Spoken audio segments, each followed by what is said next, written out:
निकेतन और करुणा अम्बा जी और साकेत जी के बड़े बेटे बहू थे। करुणा को अच्छा खासा जेवर चढ़ाया था अम्बा देवी ने उसकी शादी में, जिसमें कुछ उन्होंने खरीदे थे और कुछ उनके खुद के थे। शादी के बाद अम्बा देवी ने करुणा से वह जेवर यह कहकर ले लिए थे कि देखो, इसमें मेरे भी सारे जेवर हैं और मैंने काफ़ी जेवर खरीदे भी हैं। तो 2-3 साल में मैं अपने छोटे बेटे निलय की भी शादी करूँगी, तो उसकी पत्नी को भी मैं यही जेवर चढ़ाऊँगी। उसके बाद मैं तुम दोनों में नए जेवर बराबर बराबर बांट दूंगी और मेरे जेवर मेरे जाने के बाद तुम दोनों आपस में बराबर बराबर बांट लेना। करुणा ने भी समझ लिया था कि ऐसा कई घरों में होता है, तो उसने चुपचाप सारे जेवर अपनी सासू माँ को लौटा दिए थे। सासू माँ ने भी यही बोला था कि देखो बहू, मुझे पता है तुम्हारी नई नई शादी है और अभी तुम्हारी उम्र है जेवर पहनने की। तुम चिंता मत करो, जब भी तुम्हें कोई जेवर पहनने का दिल करे तुम मुझसे मांग लेना और जल्दी ही निलय की भी शादी हो जाएगी। फिर तुम दोनों को तुम्हारे जेवर मिल जाएंगे। आराम से जितना दिल करे उतने जेवर पहनना और मेरे बाद मेरे सारे जेवर भी तुम्हें मिल ही जाने हैं। करुणा बहुत समझदार महिला थी और उसने अपनी सासू माँ की सारी बातें चुपचाप मान ली। सब कुछ हंसी खुशी चल रहा था। ठीक 2 साल बाद निलय की शादी आम्रपाली के साथ हो गई। आम्रपाली अम्बा जी और साकेत जी की छोटी बहू बनकर उनके घर आ गई। अम्बा जी ने फिर वही सारे जेवर आम्रपाली को भी चढ़ाए थे। आम्रपाली को आए करीब 1 हफ्ता बीत चुका था और अब अम्बा जी ने आम्रपाली से बोला, बेटा, जितने जेवर तुम्हें चढ़ाए हैं वह सब मुझे वापस कर दो। उनमें से मैं अपने जेवर अलग करके बाकी नए जेवर तुम दोनों में बांट देती हूँ, क्योंकि उन पर तुम दोनों का बराबर का हक है। यह सुनकर आम्रपाली ने बोला, आप यह कैसी बातें कर रही हैं मम्मी जी? वह जेवर तो मुझे चढ़ाए गए हैं और उस पर किसी का कोई हक नहीं, वह सिर्फ और सिर्फ मेरे हैं। यह सुनकर अम्बा जी और साकेत जी हैरान हो गए और बोले, यह तुम कैसी बातें कर रही हो? वह तुम्हारे जेवर नहीं है, वही जेवर मैंने अपनी बड़ी बहू करुणा को भी चढ़ाए थे। इस पर उसका भी बराबर का हक है और उसमें मेरे भी सारे जेवर मिले हुए हैं, जिस पर सिर्फ और सिर्फ मेरा हक है और मेरे जाने के बाद तुम लोगों का हक होगा। लेकिन आम्रपाली ने साफ जेवर देने से मना कर दिया, यह बोलकर कि यह मेरा स्त्री धन है और मैं किसी भी कीमत पर यह जेवर आपको नहीं देने वाली। साकेत जी ने निलय से इस बारे में बात की तो निलय ने भी साफ मना कर दिया और बोला, मम्मी, यह आप गलत बोल रही हो। जो जेवर एक स्त्री को विवाह के वक्त चढ़ाए जाते हैं वह स्त्री धन हो जाता है और उस पर उस स्त्री का अधिकार हो जाता है, उससे वह जेवर कोई नहीं ले सकता। इसलिए आम्रपाली कोई जेवर नहीं देगी। इस तरह से निलय और आम्रपाली ने साफ साफ जेवर देने से मना कर दिया और घर का सारा जेवर लगभग उन्होंने रख लिया। करुणा और निकेतन को यकीन नहीं हो रहा था कि उनका छोटा भाई इतना बड़ा धोखा उनके साथ कर सकता है।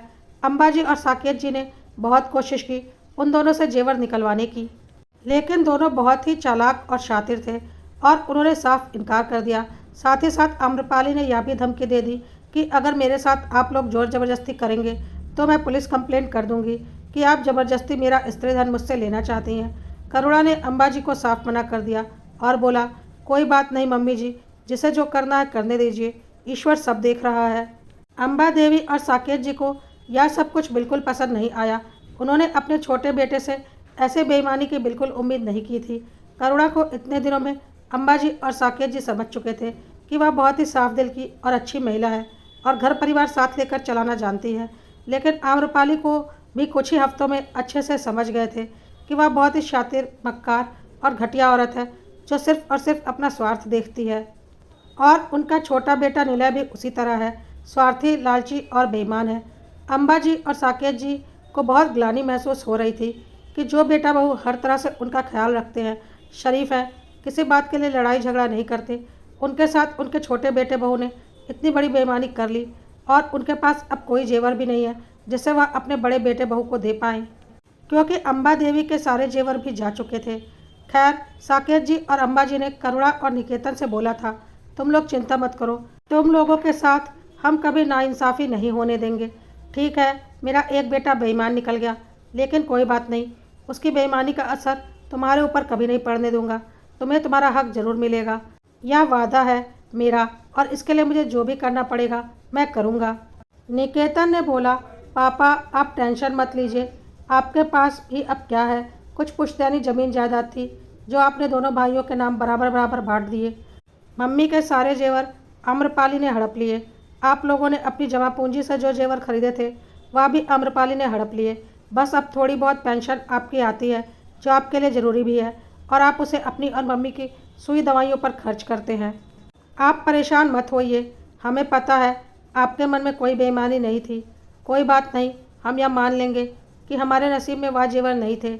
लेकिन अम्बा देवी और साकेत जी को इस बात का बहुत दुख था कि उनके बड़े बेटे बहू के साथ बहुत बड़ी नाइंसाफ़ी हो चुकी है, क्योंकि अम्बा देवी के खुद के जेवर और ख़रीदे हुए जेवर एक बहुत बड़ी कीमत रखते थे, क्योंकि सोने का भाव दिन ब दिन चढ़ता जा रहा था और अम्बा देवी अपनी सासू माँ की इकलौती बहू थीं।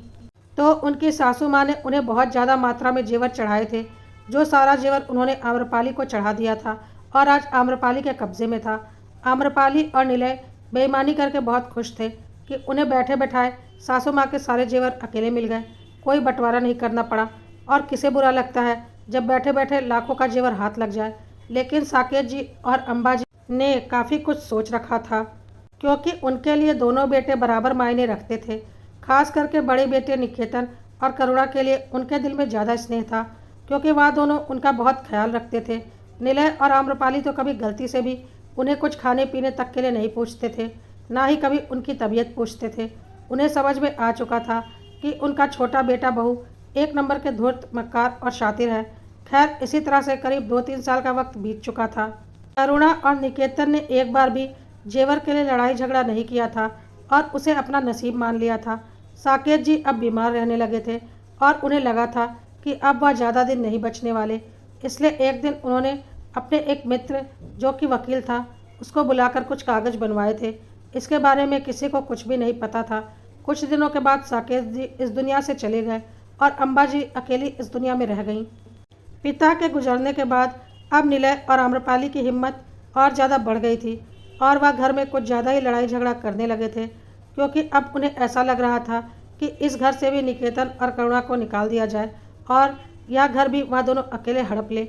लेकिन अम्बा जी बीच में आ जाती थी और बोलती थी, यह घर मेरा है और इसमें वही होगा जो मैं चाहूँगी। जिस पर वह दोनों अम्बा जी को भी बुरी तरह से जलील करने से पीछे नहीं हटते थे। तंग आकर एक दिन अम्बा जी ने बोल दिया, मैं तुम दोनों की शक्ल भी नहीं देखना चाहती। जब से तुम इस घर की बहू बनकर आई हो, मेरा घर तबाह और बर्बाद करके रख दिया है। जो कुछ भी था सब कुछ तुमने हड़प लिया। अब मेरे पास कुछ भी नहीं बचा है तुम्हें देने के लिए। अब मेरे पास सिर्फ यह घर है, जो कि मेरे पति का है। चुपचाप मेरे इस घर से बाहर निकल जाओ। अब मैं तुम लोगों को एक पल भी इस घर में बर्दाश्त नहीं कर सकती। यह सब कुछ सुनकर निलय और आम्रपाली अम्बा देवी के ऊपर बुरी तरह से भड़क गए और उन्हें भला बुरा कहने लगे। और आम्रपाली ने बोला, ऐसे कैसे निकल जाए, इस घर पर हमारा बराबर का हक है। यह घर या तो मैं पूरा लूँगी या तो बराबर बराबर 2 हिस्सों में बटेगा। मैं कभी इस घर से नहीं निकलने वाली। इस पर अम्बा देवी ने कहा, यह घर मेरे पति का बनाया हुआ है और यह मेरा हुआ। मैं बोलती हूँ इस घर से बाहर निकल जाओ। निलय को बहुत अच्छे से पता था कि वह घर उसके पापा के नाम पर है और उसने बोला, लेकिन पापा तो अब इस दुनिया में है नहीं और यह घर उनके नाम पर है, तो आप हमें इस घर से नहीं निकाल सकती। करुणा और निकेतन अम्बा देवी को मना कर रहे थे कि आप चुप रहो, यह दोनों जो करते हैं उन्हें करने दो, हम दोनों आपका ख्याल रखते हैं ना, इन दोनों के मुंह मत लगिए। लेकिन आज सारी हदें पार हो चुकी थी। निलय और आम्रपाली ने साफ कह दिया था कि वह लोग निकेतन और करुणा को धक्के मारकर इस घर से बाहर निकाल देंगे और उनका कोई कुछ नहीं बिगाड़ पाएगा। जैसे उन्होंने सारे जेवर हड़प लिए और निकेतन और करुणा उनका कुछ नहीं बिगाड़ पाए।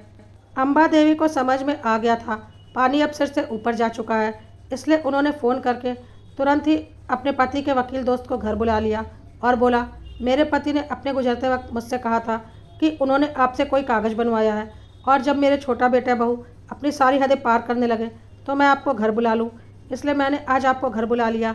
मैं चाहती हूँ मेरे पति ने गुजरने से पहले आपसे जो कागज़ बनवाए थे, आप उस कागज़ को यहाँ सबके सामने पढ़ें। वकील साहब ने बोला, ठीक है भाभी जी, मैं साकेत की अंतिम इच्छा सबके सामने बता देता हूँ। और उन्होंने कागज़ निकालकर पढ़ना शुरू किया, जिसमें साकेत जी ने साफ साफ लिखवाया था, मैं अपना यह घर अपने बड़े बेटे बहू निकेतन और करुणा के नाम करना चाहता हूँ। मेरे बाद यह घर मेरी पत्नी की संपत्ति रहेगी और मेरी पत्नी की पूरी जिम्मेदारी मेरे बड़े बेटे बहू निकेतन और करुणा को उठानी पड़ेगी और उनकी पूरी सेवा करनी पड़ेगी। मेरी पत्नी की मृत्यु के बाद यह घर मेरे बड़े बेटे बहू के नाम पर हो जाएगा। मैं अपनी मर्जी से अपना यह पूरा घर अपने बड़े बेटे निकेतन और बहू करुणा के नाम कर रहा हूँ। मैं उन्हें यह उपहार दे रहा हूँ। इस घर में मेरे छोटे बेटे बहू का कोई हक नहीं है। मैं उन दोनों को अपने इस घर से बेदखल करता हूँ। यह सब कुछ सुनकर निलय और आम्रपाली बुरी तरह से भड़क गए और बोले, ऐसे कैसे? घर पर दोनों बेटों का बराबर का हक होना चाहिए। ऐसे कैसे पापा घर एक बेटे के नाम पर कर सकते हैं?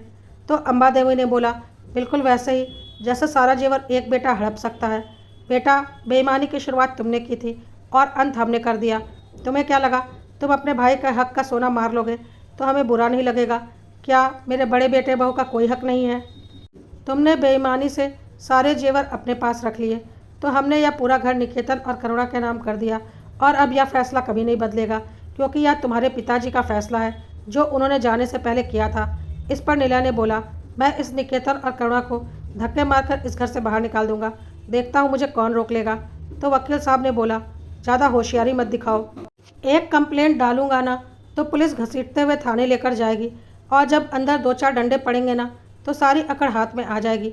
यह घर तुम्हारे पिताजी का था और उन्होंने अपनी मर्जी से अपने बड़े बेटे को गिफ्ट कर दिया। इस पर अब तुम्हारा कोई हक नहीं है, इसलिए चुपचाप इस घर से बाहर निकलो।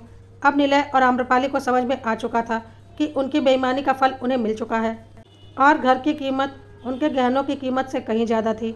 इसलिए अब वह गहनों का बंटवारा करना चाहते थे और घर में अपना हिस्सा लेना चाहते थे, क्योंकि एक घर बनाना इतना आसान नहीं होता। लेकिन अब अम्बा देवी इसके लिए तैयार नहीं थी और बोल रही थी, अब कोई बंटवारा नहीं होगा। जो जितना बंटवारा होना था हो चुका। चुपचाप अपना सामान निकालो मेरे घर से। तुम लोगों ने इतनी बेईमानी तो कर ही ली है, तो अब उस बेईमानी के गहनों को बेचकर अपना एक घर तो खरीद ही सकते हो, क्योंकि अब सही मायने में बंटवारा हुआ है, बराबरी का बंटवारा। और मुझे इस बारे में अब कोई बात नहीं करनी। वकील साहब ने भी बोल दिया, अम्बा भाभी जैसा बोल रही हैं वैसा ही करो, वरना मजबूरन मुझे पुलिस बुलानी पड़ेगी, क्योंकि साकेत जी ने जाने से पहले मुझे बोल दिया था कि निकेतन और करुणा बहुत ही सीधे साधे हैं। उनके लिए तुम्हें उनका साथ देना पड़ेगा और मैं उनका साथ देने को तैयार हूँ, और मुझसे उलझने की गलती तुम करना भी मत। आम्रपाली को भी समझ में आ चुका था कि अब उनकी धौंस नहीं चलने वाली, इसलिए उन्होंने चुपचाप अपना सामान बांधा और घर से निकल गए, क्योंकि अगर अब कोई बदतमीजी या आकड़ दिखाई तो शायद वह दोनों जेल के अंदर मिलते, क्योंकि अम्बा देवी अब किसी की कुछ भी नहीं सुनने वाली थी।